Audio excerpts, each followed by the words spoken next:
ഇതിവിടെ വെച്ചാൽ രസം ഉണ്ടാവും. നൈസ്.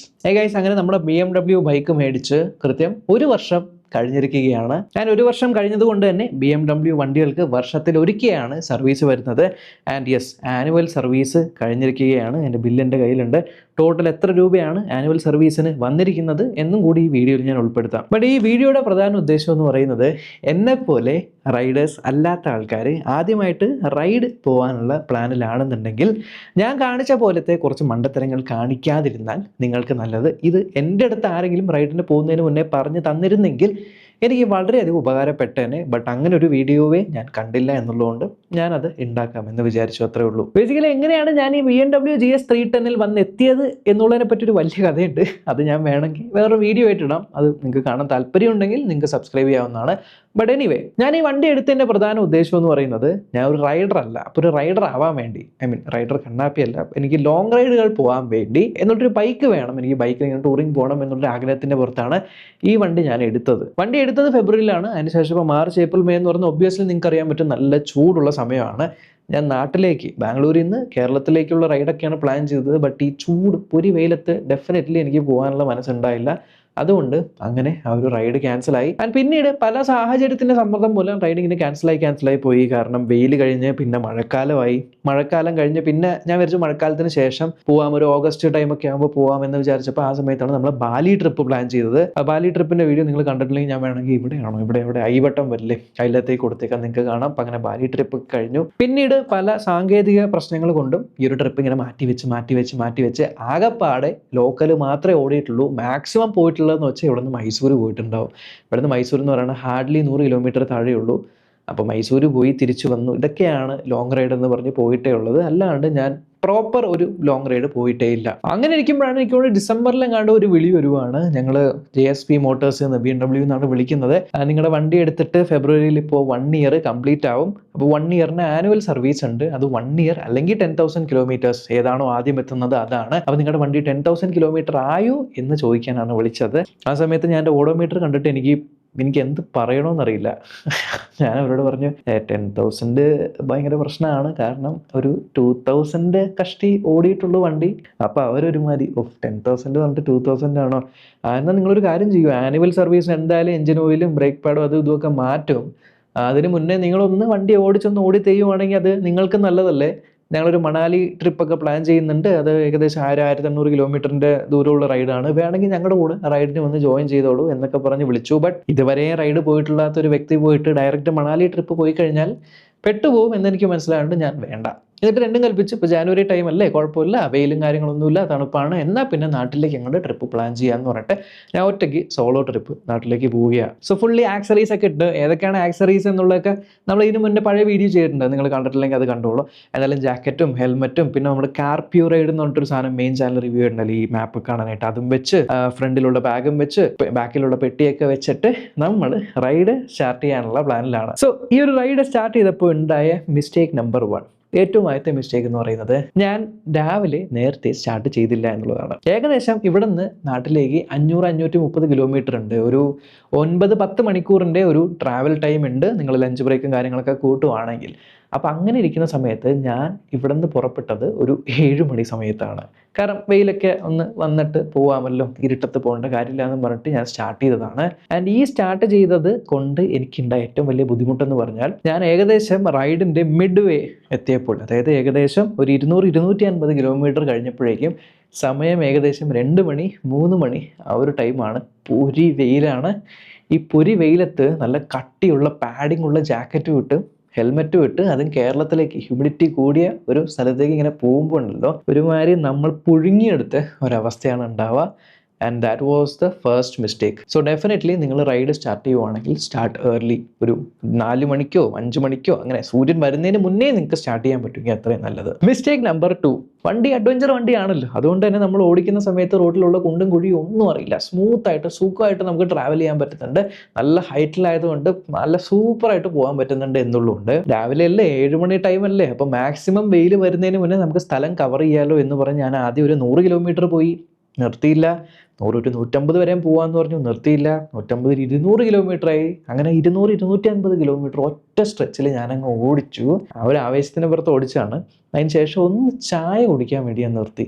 ചായ കുടിക്കാൻ നിർത്തിയപ്പോൾ വണ്ടിയിൽ നിന്ന് ഇങ്ങനെ എണീറ്റ് കഴിഞ്ഞ് ചായ ഗ്ലാസ് പിടിച്ചിട്ട് ഞാൻ കസേരമേ ഇരുന്ന സമയത്തുണ്ടല്ലോ, ഇരിക്കാൻ പറ്റുള്ള ഒരുമാതിരി നമ്മുടെ ബാക്കിലെ ടെയിൽ ബോണൊക്കെ ഇങ്ങനെ സ്റ്റിഫായിട്ട് കട്ടിയായിട്ടിരിക്കുക. അപ്പം ഞാൻ വിചാരിച്ചു ഓക്കെ, മേ ബി ഇത്രയും ദൂരം ഓടിച്ച് വന്നുകൊണ്ടായിരിക്കും ഈ ഒരു ചെറിയ സ്റ്റിഫ്നെസ്.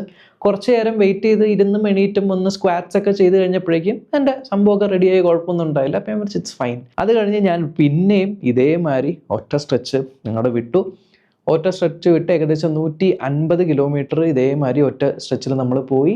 പിന്നെയും നിർത്തി. പിന്നെയും ചെറിയൊരു ബാക്ക് പെയിൻ പോലെ, ഈ സമയത്ത് ചെറിയൊരു മുട്ടുവേദനയൊക്കെ പോലെ ഒരു ഫീല് വരുന്നുണ്ടായി. ബട്ട് ഐ തിങ്ക് ഇതൊക്കെ ഫസ്റ്റ് ടൈം ഓടിക്കുന്നതിൻ്റെ തോന്നലായിരിക്കും എന്ന് വിചാരിച്ച് ഞാൻ ഇഗ്നോർ ചെയ്തു. ബട്ട് ഏകദേശം ഡെസ്റ്റിനേഷൻ എത്താൻ ഒരു 50 കിലോമീറ്ററൊക്കെ ഉള്ള ആ ഒരു ദൂരത്തിൽ വന്നപ്പോഴേക്കും ബോഡി ഫുള്ളങ്ങ് കുടഞ്ഞെടുത്ത മാതിരിയാണ്. നടുവേദന ഉള്ളതുകൊണ്ട് മര്യാദയ്ക്ക് ഇരിക്കാനും പറ്റുന്നില്ല. ഈ മുട്ടുവേദന ഉള്ളതുകൊണ്ട് നമുക്ക് ഗിയറും കാര്യങ്ങളൊന്നും ഇടാൻ പറ്റുന്നില്ല. കാലൊക്കെ ഒരു നമ്പായ പോലെ, കൈയും ഷോൾഡറും, ഈ ഒരു ജാക്കറ്റൊക്കെ ഹെവി ജാക്കറ്റ് ഇതൊക്കെ ഇട്ട് മൊത്തത്തിൽ ആകെ മൊത്തം ഒരു ബോഡി പെയിൻ ഉണ്ടായി. അപ്പോൾ ആകെ മൊത്തം ഒരു ബോഡി പെയിൻ ആയിട്ട് എനിക്ക് എങ്ങനെയെങ്കിലും ഒന്ന് വീട്ടിലെത്തിയാൽ മതി എന്നുള്ളൊരു അവസ്ഥയിലാണ് എത്തിപ്പെട്ടത്. മിസ്റ്റേക്ക് നമ്പർ 3, ഞാൻ ഈ റൈഡ് പോയ സമയത്തൊക്കെ എനിക്ക് ദാഹിക്കുമ്പോൾ മാത്രമേ ഞാൻ വെള്ളം കുടിച്ചുള്ളൂ.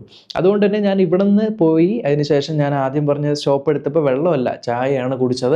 അത് കഴിഞ്ഞിട്ട് പിന്നെ ഒരു സ്റ്റോപ്പ് എടുത്തപ്പോൾ ബ്രേക്ക്ഫാസ്റ്റിൻ്റെ ഒപ്പം കോഫി എന്തോ കുടിച്ചു. പിന്നെ ഇടയ്ക്ക് എപ്പോഴെങ്കിലും നിർത്തുമ്പോൾ കുറച്ച് വെള്ളം കുടിച്ചാലായി എന്നുള്ള മട്ടിലായിരുന്നു. പക്ഷേ ഇങ്ങനെ ചെയ്തുകൊണ്ട് എന്ത് പറ്റിയെന്ന് വെച്ചാൽ അവസാനത്തെ ഒരു 200-250 കിലോമീറ്റർ നല്ല വെയിലുള്ളതായതുകൊണ്ട് ജാക്കറ്റ് ഇടുമ്പോൾ നമ്മൾ അറിയാത്തൊരു കാര്യം, നമ്മൾ വേർത്തൊലിക്കില്ല എന്നുണ്ടെങ്കിലും നമ്മുടെ ബോഡിയിൽ നിന്ന് ഒരുപാട് സ്വെറ്റ് അല്ലെങ്കിൽ ഒരുപാട് വെള്ളം പോവും. അങ്ങനെ ഭയങ്കരമായിട്ട് ഡീഹൈഡ്രേറ്റ് ആവും. ആൻഡ് ഭയങ്കരമായിട്ട് ഡീഹൈഡ്രേറ്റ് ആയി അതിനുശേഷം എൻ്റെ കയ്യിലുള്ള വെള്ളവും തീർന്നു. പിന്നീട് ഏതോ റോഡ് സൈഡിൽ ഒരു കരിക്ക് കട ഉണ്ടായിട്ട് കരിക്ക് കുടിച്ചപ്പോഴാണ് കുറച്ച് ആശ്വാസമെങ്കിലും ഉണ്ടായത്. സോ വെള്ളം കുടിക്കാതെ നമ്മൾ റൈഡ് ചെയ്യുന്നതും ഇറ്റ്സ് എ ബിഗ് മിസ്റ്റേക്ക്. പിന്നെ അടുത്ത മിസ്റ്റേക്ക് ഞാൻ ചെയ്തതെന്ന് വെച്ചാൽ ഫ്യൂവലിൻ്റെ കാര്യത്തിലാണ്. സോ ഫ്യൂവലിൻ്റെ കാര്യത്തിൽ ഒരിക്കലും നിങ്ങൾ ഹാഫിന് താഴേക്ക് പോകാനായിട്ട് ഇടവരുത്തരുത്. ഞാൻ ട്രാവൽ ചെയ്ത് ഞാൻ ഇവിടെ നിന്ന് പോയപ്പോൾ ഫുൾ ടാങ്ക് അടിച്ചിട്ട് പോയി. പിന്നെ അതിൽ റേഞ്ച് കാണിക്കുമല്ലോ, റേഞ്ച് കാണിച്ചപ്പോൾ ഏകദേശം 400-450 കിലോമീറ്ററിൻ്റെ റേഞ്ച് കാണിച്ചു.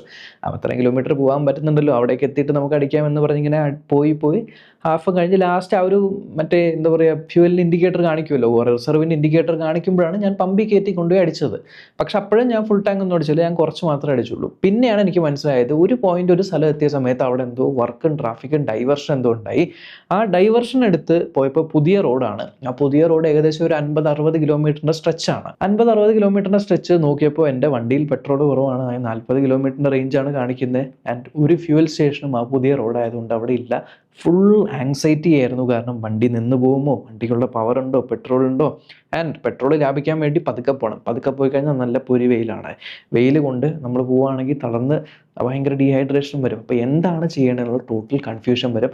സോ വെനെവർ നിങ്ങളുടെ ഫ്യൂവൽ ഒരു 50% താഴെ പോകുന്നുണ്ടോ അപ്പം തന്നെ അടിച്ചു വെച്ച് കഴിഞ്ഞാൽ നിങ്ങൾക്ക് ആ ഒരു ആങ്സൈറ്റി ഇതേമാതിരി അൺനോൺ പ്രശ്നങ്ങൾ വരുവാണെങ്കിൽ അത് തരണം ചെയ്യാൻ പറ്റുമെന്നാണ് എനിക്ക് തോന്നിയിട്ടുള്ളത്. സോ ഇത് പാർട്ട് 1 ആണ്, അതായത് ഇവിടെ നിന്ന് അവിടേക്ക് പോകണേ. അങ്ങനെ ഈ മിസ്റ്റേക്കുകളൊക്കെ ചെയ്ത് നാട്ടിൽ ഏകദേശം എത്താറായി, എങ്ങനെയെങ്കിലും വീട്ടിലെത്തിയാൽ മതി എന്നുള്ള സിറ്റുവേഷൻ എത്തിയപ്പോൾ അവിടെ റോഡ് പണിയും കാര്യങ്ങളൊക്കെ നടക്കുന്നുണ്ട്, ഭയങ്കര ഡൈവേർഷനും കാര്യങ്ങളൊക്കെ ഉണ്ടായി.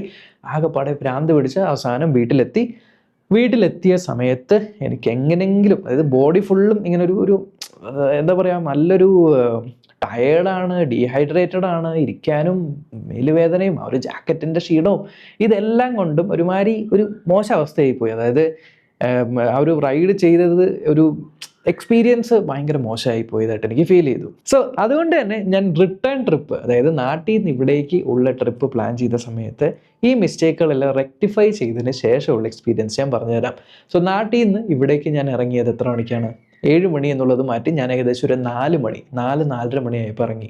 എൻ്റെ വണ്ടിക്കകത്ത് ഞാൻ ഏകദേശം 3-4 കുപ്പി വെള്ളം സെറ്റാക്കി വെച്ചിട്ടുണ്ടായി.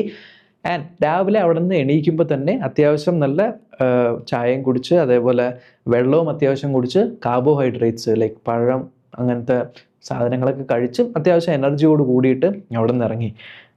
എന്നിട്ട് ഞാൻ വണ്ടി ഓടിച്ച് ഏകദേശം കൃത്യം ഏകദേശം 90-100 കിലോമീറ്റർ ആവുന്ന സമയത്ത് ഞാൻ എവിടെയായാലും കുഴപ്പമില്ല, ഡെഫിനറ്റ്ലി നിർത്തിയേ പറ്റൂ. അങ്ങനെ 90-100 കിലോമീറ്റർ ആയപ്പോഴത്തേക്കും ഞാൻ വണ്ടി നിർത്തിയിട്ട് ഞാൻ വെള്ളം കുടിച്ചു. വെള്ളം എപ്പോൾ കുടിക്കുന്നു തോന്നുന്നു അപ്പോൾ ആ ഒരു നിർത്തുന്ന സ്റ്റോപ്പിൻ്റെ ടൈമിൽ നല്ലപോലെ വെള്ളം കുടിച്ചു. അതിനുശേഷം പിന്നീട് സ്ട്രെച്ചസ് ഇസ് വെരി ഇമ്പോർട്ടൻറ്റ്. ഇങ്ങനെ നിർത്തുന്ന സമയത്ത് സ്ക്വാറ്റ്സ് ചെയ്യുക, അതേപോലെ കൈയും കാലും ഒന്ന് സ്ട്രെച്ച് ചെയ്യുക, ആൻഡ് എസ്പെഷ്യലി നടക്കുക. കാരണം നമ്മൾ ഒരേ പൊസിഷനിലിരുന്നാണ് വണ്ടി ഓടിക്കുന്നതുകൊണ്ട് നമ്മുടെ മുട്ടിലേക്കൊക്കെ നല്ലപോലെ സ്ട്രെയിൻ വരും, മുട്ടും മടങ്ങുന്ന നിവർന്നുമില്ല. അതുകൊണ്ട് നടക്കുക. വണ്ടി പാർക്ക് ചെയ്തിട്ട് ഏകദേശം കുറച്ച് നേരം അങ്ങോട്ട് നടക്കുക, കുറച്ച് നേരം ഇങ്ങോട്ട് നടക്കുക, അങ്ങനെ അങ്ങോട്ടും ഇങ്ങോട്ടും ഒരു കുറച്ച് സ്റ്റെപ്സ് ഒക്കെ കംപ്ലീറ്റ് ചെയ്ത് ബോഡിയൊക്കെ ഒന്ന് ഫ്ലെക്സിബിൾ ആക്കിയതിന് ശേഷം പിന്നെ റൈഡ് കണ്ടിന്യൂ ചെയ്യുക. വീണ്ടും 100 കിലോമീറ്റർ കഴിഞ്ഞിട്ട് വീണ്ടും ഇതേപോലെ നിർത്തിയിട്ട് ഈ സംഭവം വീണ്ടും റിപ്പീറ്റ് ചെയ്യുക. ആൻഡ് സമയം കൂടുന്തോറും ഏകദേശം 11-12 മണിയാകുമ്പോഴത്തേക്കും വെയിൽ കൂടി വരുന്ന ഒരു ടൈമാണ് എന്നുള്ളതുകൊണ്ട് ആ ടൈമിൽ ഡെഫിനറ്റ്ലി സ്റ്റോപ്പ് ചെയ്യുമ്പോൾ കൂടുതൽ വെള്ളം കുടിക്കുക. ആൻഡ് ഈ വെള്ളം കുടിക്കുന്ന സമയത്ത് നിങ്ങളുടെ കയ്യിൽ വേണമെങ്കിൽ ഈ ഇലക്ട്രാൾ എന്ന് പറഞ്ഞ ഒരു സാധനമുണ്ട്, ORS ആണ്, അതിൻ്റെ പാക്കറ്റ് ഉണ്ട്. അതിൻ്റെ പാക്കറ്റ് വെള്ളത്തിനകത്ത് മിക്സ് ചെയ്തിട്ട്, അത് ഇലക്ട്രോലൈറ്റ്സ് ആണ്, അത് കുറേ സ്വെറ്റ് ചെയ്യുമ്പോൾ പോകും. ആ ഇലക്ട്രോലൈറ്റ്സ് ഉള്ള വെള്ളം, അല്ലെങ്കിൽ ഇപ്പം ഗാറ്ററൈഡ് പോലത്തെ, ഐ ഡോണ്ട് നോ ഗാറ്ററൈഡ് ആണ്, ഇലക്ട്രോലൈറ്റ്സ് ഉള്ള സാധനങ്ങൾ, ORS അല്ല, ORS WHO റെക്കമെൻഡ് ചെയ്ത ORS ഇല്ലേ, ഒരു ടെട്രാപാക്ക്, ഇങ്ങനത്തെ എന്തെങ്കിലും സാധനങ്ങൾ. അല്ലെങ്കിൽ ഒന്നും കിട്ടിയില്ല എന്നുണ്ടെങ്കിൽ നാരങ്ങ വെള്ളത്തിൽ ഉപ്പിട്ട് എവിടെയെങ്കിലും സൈഡിൽ കട നിർത്തി കണ്ടു കഴിഞ്ഞാൽ അവിടെ നിർത്തി കുടിക്കുക. അങ്ങനെ ഇലക്ട്രോലൈറ്റ്സ് കൂടുതൽ ശരീരത്തിലേക്ക് കൊണ്ടുവരിക. അങ്ങനെ നമ്മൾ റൈഡ് ചെയ്യുക എന്നുള്ളതാണ്. ഇങ്ങനെ ഞാൻ ചെയ്തതുകൊണ്ട് ഞാൻ അവിടെ നിന്ന് തിരിച്ചിങ്ങടേക്ക് റൈഡ് ചെയ്ത് വന്നിട്ട് ഏകദേശം ഉച്ചയ്ക്ക് ഒരു 2 മണി 3 മണി ടൈം ആയപ്പോഴാണ് ഞാൻ ബാംഗ്ലൂരിൽ എത്തിയെങ്കിലും 3 മണി ടൈമിൽ ഞാൻ എത്തിക്കഴിഞ്ഞ്. അതിനുശേഷം ജസ്റ്റ് വാഷ്റൂമിലൊക്കെ പോയി ഫ്രഷപ്പായി മുഖം കാര്യങ്ങളൊക്കെ കഴുകി അതിനുശേഷം ഫുഡും കഴിച്ചിട്ട് ഞാൻ നേരെ അടുത്ത എൻ്റെ വീഡിയോ ഷൂട്ട് ചെയ്യാനുണ്ട്. ആ ഒരു വീഡിയോ ഷൂട്ടിൻ്റെ പ്രോസസ്സിലേക്ക് പോയി. ഞാൻ അത്രയും നേരം റൈഡ് ചെയ്ത് വന്നതായിട്ട് ഒരു ക്ഷീണം എന്ന് പറയുന്ന സാധനമേ എനിക്ക് ഉണ്ടായില്ല. ആൻഡ് ഫ്യൂവൽ ഇതേമാതിരി 50% കുറയുമ്പോൾ ഫുൾ ടാങ്ക് ആക്കി അങ്ങനെ പോയിക്കൊണ്ടിരുന്നുകൊണ്ട് ഫ്യൂവലിൻ്റെ കാര്യത്തിലും എനിക്ക് യാതൊരു ടെൻഷനും ഉണ്ടായില്ല. അങ്ങനെ നമ്മൾ സുഖകരമായി റിട്ടേൺ വന്ന് ജേർണി കംപ്ലീറ്റ് ചെയ്തു. അങ്ങനെയാണ് ഞാൻ ഈ ഒരു കാര്യം എക്സ്പീരിയൻസിലൂടെ ആണ് ഞാൻ പഠിച്ചത്. സോ ഫസ്റ്റ് ടൈം റൈഡേഴ്സ് ഉണ്ടെങ്കിൽ ഈ ഒരു കാര്യം ഡെഫിനറ്റ്ലി ശ്രദ്ധിക്കുക. ഇനി BMW സർവീസ് കോസ്റ്റ്. എല്ലാവരും പറയാറുണ്ട് BMW എടുത്തു കഴിഞ്ഞാൽ മെയിൻറ്റെയിൻ ചെയ്യാൻ ഭയങ്കര പാടാണ്. കാരണം ഒബ്വിയസ്ലി സർവീസ് കോസ്റ്റ് ഭയങ്കര കൂടുതലാണ്. വർഷത്തിൽ ഒരിക്കലാണ് സർവീസ് ഉള്ളത്. കമ്പയർഡ് ടു റോയൽ എൻഫീൽഡ് എനിക്ക് തോന്നുന്നു 4 മാസത്തിലൊരിക്കോ 6 മാസത്തിലൊരിക്കോ എന്താണ് സർവീസ്. ബട്ട് ഇത് വർഷത്തിൽ ഒരിക്കലാണ് സർവീസ് വരുന്നത്. ആൻഡ് എനിക്ക് ടോട്ടൽ വന്ന സർവീസ് കോസ്റ്റ് ഇൻക്ലൂഡിങ് GST എല്ലാം ഇത്രയാണ്, 6246. യെസ്, നിങ്ങളൊരു 10-15K ഒക്കെ പ്രതീക്ഷിച്ച് കാണും. ബട്ട് റിയലി ഞാൻ സർപ്രൈസ്ഡ് ആയി. കാരണം ഞാനും ഏകദേശം ഒരു 5 ഫിഗേഴ്സ് ആണ് എക്സ്പെക്ട് ചെയ്തത്. ബട്ട് ഇത്രേ ആയുള്ളൂ, 6200 ഫോർ 1 ഇയർ. ഒന്ന് ആലോചിച്ച് നോക്കൂ, ഞാൻ കഴിഞ്ഞ ഫെബ്രുവരിയിൽ സർവീസ് ചെയ്തിട്ട് പിന്നെ ഇപ്പോൾ ചെയ്യുമ്പോൾ എനിക്ക് ഇത്രേ ആവുന്നുള്ളൂ. അതായത് 6 months ആണ് ഞാൻ ചെയ്യുന്നതെങ്കിൽ ഇത് സ്പ്ലിറ്റ് ചെയ്ത് കഴിഞ്ഞാൽ 6 months സർവീസിന് ഏകദേശം ഒരു 3000 rupees കാര്യമേ വരുന്നുള്ളൂ. ആൻഡ് ഈ ഒരു എമൗണ്ട് വന്നത് എന്തിനാണെന്ന് വെച്ചാൽ, പ്രത്യേകിച്ചും ഇതിൽ മെയിനായിട്ടും എമൗണ്ട് വന്നിരിക്കുന്നത് ഇതിൻ്റെ അകത്തുള്ള എൻജിൻ ഓയിൽ മാറ്റാൻ വേണ്ടിയിട്ടാണ്. എൻജിൻ ഓയിലിൻ്റെ ആ ഒരു എമൗണ്ട് ആണ് maximum portion of this total amount വന്നിരിക്കുന്നത്. സോ ഇതാണ് എൻ്റെ ഒരു ബിഗിനേഴ്സിനുള്ള, അല്ലെങ്കിൽ ആദ്യമായിട്ട് എന്നെപ്പോലെ റൈഡറൊന്നും അല്ലാതെ റൈഡ് ചെയ്യാൻ പോകുന്നവർക്കുള്ള ഒരു ചെറിയ അഡ്വൈസ് എന്നൊന്നും പറയാൻ പറ്റില്ല, ഒരു എക്സ്പീരിയൻസ് ഷെയർ ചെയ്യുന്നു മാത്രം. സോ നിങ്ങളും ഇങ്ങനെ പോകാൻ പ്ലാൻ ഉണ്ടെങ്കിൽ നെക്സ്റ്റ് ട്രിപ്പിന് ഇതൊന്ന് ട്രൈ ചെയ്ത് നോക്കുക. നിങ്ങൾക്ക് നല്ലൊരു വ്യത്യാസം വന്നിട്ടുണ്ട് എന്നുണ്ടെങ്കിൽ ഈ വീഡിയോ പിന്നീട് നിങ്ങൾ കാണുവാണെങ്കിൽ നിങ്ങളുടെ എക്സ്പീരിയൻസ് കമൻറ്റിലൂടെ ഷെയർ ചെയ്യുക. അത്രയുള്ള ഈ വീഡിയോ, അടുത്ത വീഡിയോ കാണാം. ബൈ.